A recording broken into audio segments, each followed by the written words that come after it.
YouTube channel stock money 26। Hope you all are good. आज हम बात करने जा रहे हैं देव एक्सेलरेटर के मेन बोर्ड आईपीओ के बारे में। ऑलरेडी हमने अर्बन कंपनी के बारे में डिस्कस कर लिया, उसका डिटेल रिव्यू हमारे चैनल पे पड़ा है, उसका वीडियो, उसकी लिंक हम डिस्क्रिप्शन में दे देंगे। और साथ ही साथ श्रृंगार हाउस ऑफ मंगलसूत्र का भी डिटेल रिव्यू वीडियो डिस्क्रिप्शन में उसका लिंक है, आप वहाँ जाके देख सकते हैं।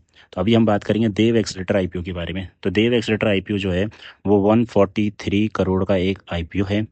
ये एंटायरली पूरा का पूरा क्या है, फ्रेश इशू है। सबसे अच्छी बात क्या है, ये पूरा का पूरा फ्रेश इशू आपको देखने को मिलेगा। और देव एक्सेलेटर आईपीओ ये भी 10 सितंबर से लेके 12 सितंबर के बीच में सब्सक्रिप्शन के लिए ओपन है। इसका अलॉटमेंट आपको देखने को मिलेगा 15 सितंबर को, और जो इसकी लिस्टिंग होगी वो एनएससी और बीएससी एक्सचेंज पे 17 सितंबर को देखने को आपको मिलेगी। उसके बाद देव एक्सेलेटर का आईपीओ का जो प्राइस बैंड है, प्राइस बैंड देख लेते हैं हम। 56 से 61 रुपीज़ का है। 56 से 61 रुपीज़ का प्राइस बैंड है। और इसका जो लॉट साइज है वो एक लॉट में कितने शेयर्स हैं, एक लॉट में 235 शेयर्स हमें देखने को मिलेंगे। एक लॉट में 235 शेयर्स हैं। उसके बाद मिनिमम रिक्वायरमेंट कितनी है, रिटेल कैटेगरी की बात करते हैं तो एक लॉट यानी 235 शेयर्स को अप्लाई करने के लिए हमें जो अमाउंट चाहिए वो चाहिए 14,335 रुपये। 14,335 रुपये का अमाउंट चाहिए अप्लाई करने के लिए एक लॉट में रिटेल कैटेगरी में।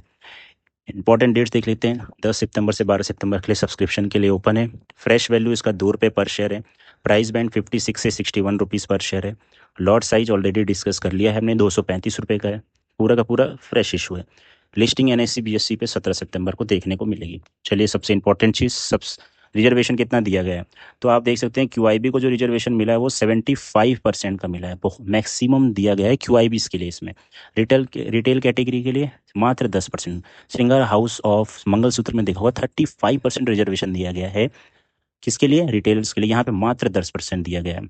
और रहा बात एचएनआई का तो ये 15%। तो रिटेल कैटेगरी में काफ़ी कम दिया है और क्यूआईबी को बहुत ज़्यादा रिजर्वेशन इस आईपीओ में हमें देखने को मिलेगा। तो उस हिसाब से क्या है, सब्सक्रिप्शन भी हमें ज़्यादा देखने को मिलेगा। जहाँ रिजर्वेशन ज़्यादा वहाँ सब्सक्रिप्शन ज़्यादा आएगा। सब्सक्रिप्शन ज़्यादा है और क्यूआईबी का सब्सक्रिप्शन ज़्यादा का मतलब क्या है, इस आईपीओ की लिस्टिंग होने की, नेगेटिव लिस्टिंग होने के चांसेस बहुत कम हो जाएंगे। उसके बाद चलिए आगे बढ़ते हैं और देखते हैं इस आईपीओ के इंपॉर्टेंट डेट्स डिस्कस कर लिया। 10 से 12 तारीख के लिए सब्सक्रिप्शन के लिए ओपन है। अलॉटमेंट 15 को होगा। 17 तारीख को इसकी लिस्टिंग हो जाएगी। जिन्हें ये अलॉटमेंट नहीं मिला 16 तारीख को रिफंड इनिशिएट हो जाएंगे, और जिन्हें ये अलॉटमेंट मिल गया उनके डीमेट अकाउंट में शेयर्स क्रेडिट हो जाएंगे। चलिए फिर आगे बात करते हैं। एक लॉट में 235 शेयर है और एक लॉट अप्लाई करने के लिए मिनिमम अमाउंट चाहिए 14,335 रुपये। देव एक्सलेटर क्या करता है इसके बारे में जान लेते हैं। तो स्टैब्लिश इन 2017 में स्टैब्लिश्ड हुआ है। देव एक्स के बारे में, देव एक्स से जाना जाता है, पूरा नाम है Dev Accelerator. Provides flexible office spaces, flexible office space provide करता है इंक्लूडिंग को वर्किंग एनवायरमेंट्स। ऑफिस दे देगा, टेबल कुर्सी चेयर मेज सब कुछ आपको ये प्रोवाइड करने का काम करता है। Company has expanded its presence to 15 centres across India में कर लिया, जैसे Delhi NCR, Hyderabad, Mumbai and Pune. Business model focus करता है providing flexible work space solution tailored to the evolving needs of modern business. This includes offering, क्या क्या करता है चलिए अब देख लेते हैं। कस्टमाइजेबल डेस्क देता है, सूट्स देता है, accommodating remote work trends and providing flexible lease options.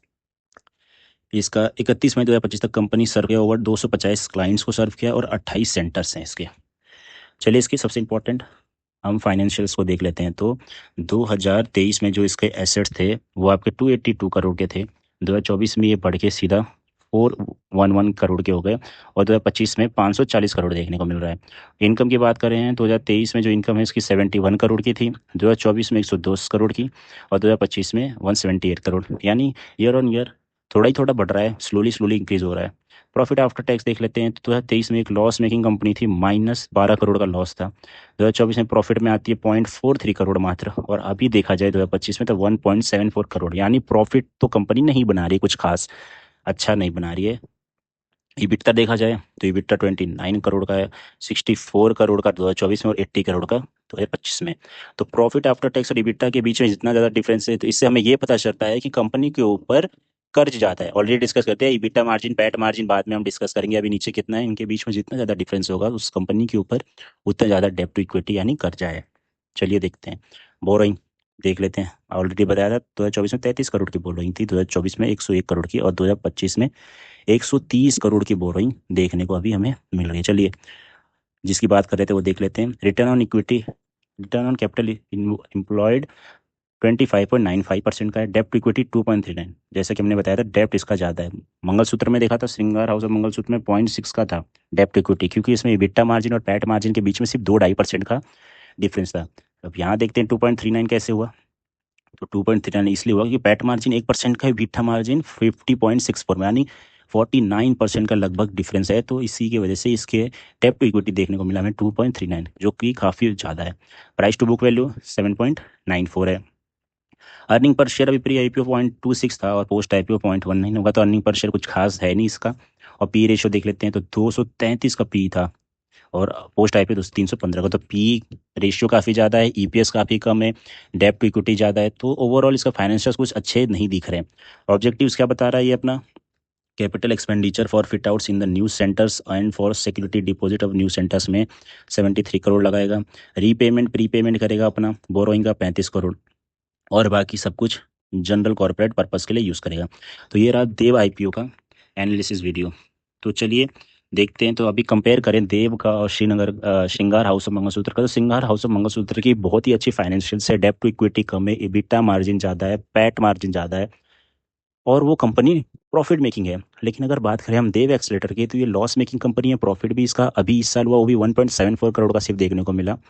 और इबिट्टा देख लेंगे तो इबिट्टा भी इसका नेगेटिव इबिट्टा में, और आप देख सकते हैं पैट मार्जिन में, तो इसका बहुत ज़्यादा डिफरेंस देखने को मिल रहा है आपको, जिसकी वजह से हमें डेप्ट टू इक्विटी रेशियो कितना है 2.39 का देखने को मिल रहा है, जो कि बहुत ज़्यादा है।